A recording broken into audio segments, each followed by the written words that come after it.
We cross live to SABC News reporter Abongile Janchis, who's been monitoring proceedings in court today. Good afternoon, Abongile. What a judgment. Eventually, after the 3 days, finally we get the sentencing. And Malema has been found guilty. Pardon me, not sentencing, the judgment rather. And Malema has been found guilty. Just share with us some of what the judge had to say today. Today, on the third day, judgment was finally delivered. Well, Magistrate Antoinette Olivier didn't mince her words when it came to the defense's witnesses, which included Julius Malema himself, the EFF leader. She said that he was avoiding some of the key questions during cross-examinations, and the two experts that they brought as the defense, their evidence didn't bring much to the case and present it on themselves, saying that even though they're experts, but it didn't help their case. And particularly when it came to the state, she said that the state witnesses that were called, particularly the experts, they brought a clear case. Some of them were credible and reliable. And coming to even the ballistics expert, Colonel Mgwadleka, she said that he was quite brilliant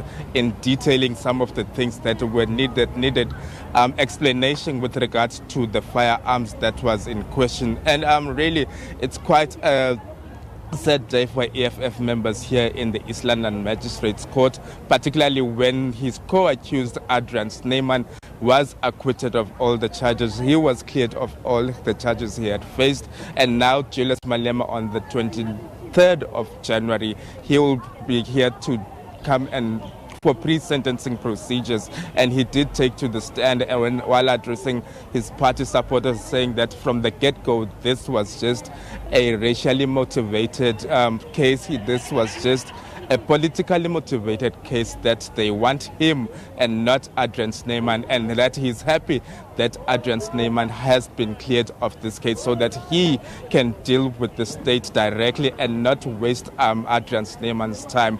The NPA has welcomed this judgment. Let's bring in spokesperson Luxolo Kyali. Sir, thanks a lot for your time.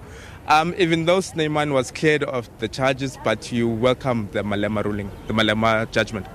Yes, we do welcome the judgment, because the judgment is based purely on the evidence that was presented in court and what could be proven beyond reasonable doubt. Now, with the second accused, you can remember even when we argued,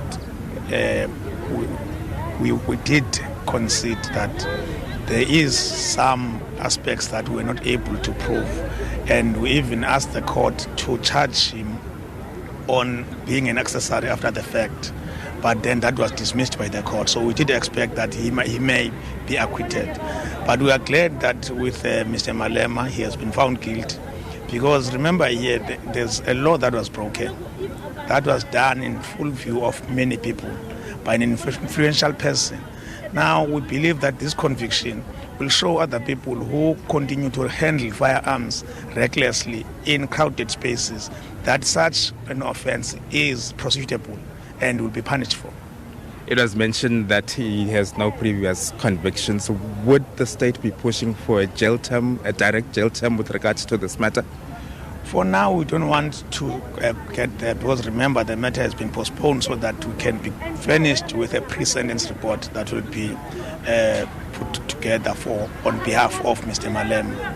Now, that pre-sentence report will also determine as to what exactly do they see as a mitigating factor.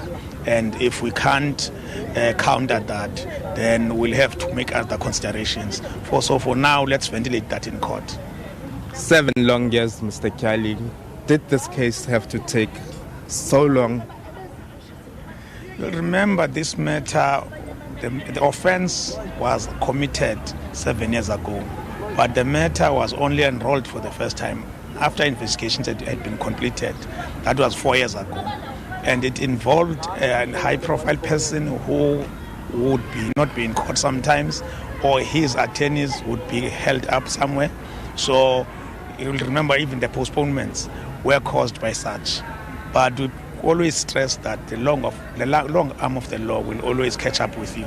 So this also reaffirms such to the public, that even if it takes long, but at the end, if there is evidence that you committed a crime, then you'll be convicted for such. Thank you so much for your time.